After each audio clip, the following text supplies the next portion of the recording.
தவக்காலம் 5ஆம் வாரம் வியாழக்கிழமை. முதல் வாசகம். எண்ணற்ற நாடுகளுக்கு நீ தந்தையாவாய். தொடக்க நூலிலிருந்து வாசகம்.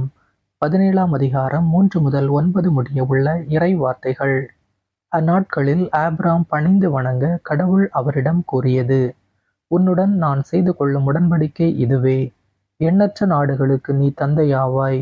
இனி உன் பெயர் ஆபிராம் அன்று, ஆபிரகாம் என்ற பெயரால் நீ அழைக்கப்படுவாய். ஏனெனில் எண்ணற்ற நாடுகளுக்கு உன்னை நான் மூதாதையராக்குகிறேன். மிகப் பெருமளவில் உன்னை பலுகச் செய்வேன். உன்னிடமிருந்து நாடுகளை உண்டாக்குவேன். உன்னிடமிருந்து அரசர்கள் தோன்றுவர். தலைமுறை தலைமுறையாக உன்னுடனும் உனக்குப் பின் வரும் உன் வழி மரபினருடனும் என்றுமுள்ள உடன்படிக்கையை நான் நிலைநாட்டுவேன். இதனால் உனக்கும் உனக்குப் பின் வரும் உன் வழி மரபினருக்கும் நான் கடவுளாக இருப்பேன். நீ தங்கியிருக்கும் நாட்டையும் கானான் நாடு முழுவதையும் என்றுமுள்ள உரிமைச் சொத்தாக உனக்கும் உனக்குப் பின் உன் வழி மரபினருக்கும் வழங்குவேன்.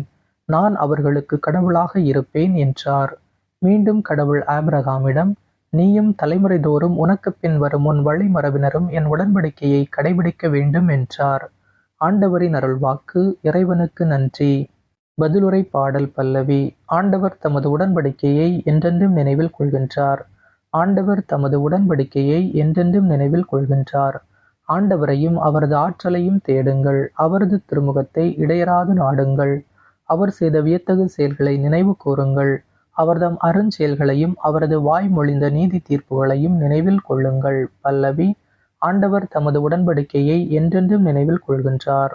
அவரின் ஊழியராம் ஆபிரகாமின் வழிமரபே, அவர் தேர்ந்து கொண்ட யாக்கோபின் பிள்ளைகளே, அவரே நம் கடவுளாகிய ஆண்டவர். அவரின் நீதி தீர்ப்புகள் உலகம் அனைத்திற்கும் உரியன. பல்லவி. ஆண்டவர் தமது உடன்படிக்கையை என்றென்றும் நினைவில் கொள்கின்றார். அவர் தமது உடன்படிக்கையை என்றென்றும் நினைவில் கொள்கின்றார். 1000 தலைமுறைக்கென தாம் அளித்த வாக்குறுதியை நினைவு கூர்கின்றார். ஆபிரகாமுடன் தாம் செய்து கொண்ட உடன்படிக்கையையும் ஈசாக்குக்கு தாம் ஆணையிட்டு கூறியதையும் அவர் நினைவில் கொண்டுள்ளார். பல்லவி. ஆண்டவர் தமது உடன்படிக்கையை என்றென்றும் நினைவில் கொள்கின்றார். உங்கள் இதயத்தை கடினப்படுத்திக் கொள்ளாதீர்கள், மாறாக ஆண்டவரின் குரலை கேட்பீர்களாக. நற்செய்தி வாசகம். உங்கள் தந்தை ஆபிரகாம் நான் வரும் காலத்தை காண முடியும் என்பதை முன்னிட்டு பேருவகை கொண்டார்.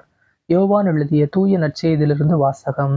8ஆம் அதிகாரம் 51 முதல் 59 முடிய உள்ள இறை வார்த்தைகள்.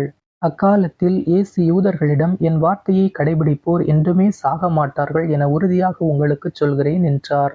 யூதர்கள் அவரிடம், நீ பேய் பிடித்தவன்தான் என்பது இப்போது தெரிந்துவிட்டது. ஆபிரகாம் இறந்தார், இறைவாக்கினர்களும் இறந்தார்கள். ஆனால் என் வார்த்தையை கடைபிடிப்போர் என்றுமே சாக மாட்டார் என்கிறாயே. எங்கள் தந்தை ஆபிரகாமை விட நீ பெரியவனோ? ஆபிரகாம் இறந்தார், இறைவாக்கினரும் இறந்தனர். நீ யாரென்று நினைத்து கொண்டிருக்கிறாய் என்றார்கள். இயேசு மறுமொழியாக, நானே என்னை பெருமைப்படுத்தினால் அது எனக்கு பெருமை இல்லை. என்னை பெருமைப்படுத்துபவர் என் தந்தையே. அவரையே நீங்கள் உங்கள் தந்தை என்றும் சொல்கிறீர்கள்.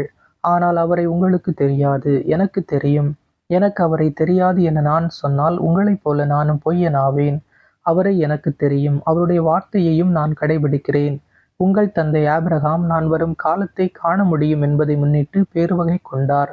அதனை கண்டபோது மகிழ்ச்சியும் கொண்டார் என்றார். யூதர்கள் இயேசுவை நோக்கி, உனக்கு இன்னும் 50 வயது கூட ஆகவில்லை. நீ ஆபிரகாமை கண்டிருக்கிறாயா என்று கேட்டார்கள்.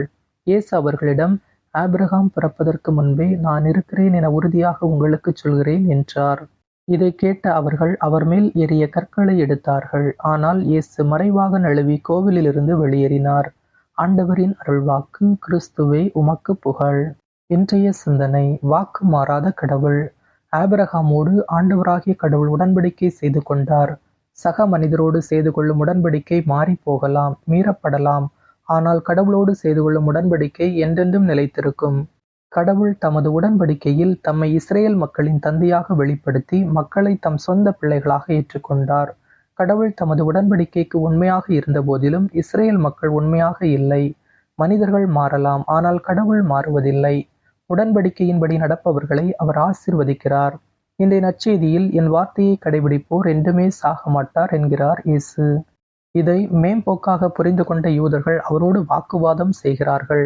கடவுளின் வார்த்தை உயிர் உள்ளது, ஆற்றல் மிக்கது, வாழ்வு தருவது என்பதை உணர நமக்கு நம்பிக்கை தேவை.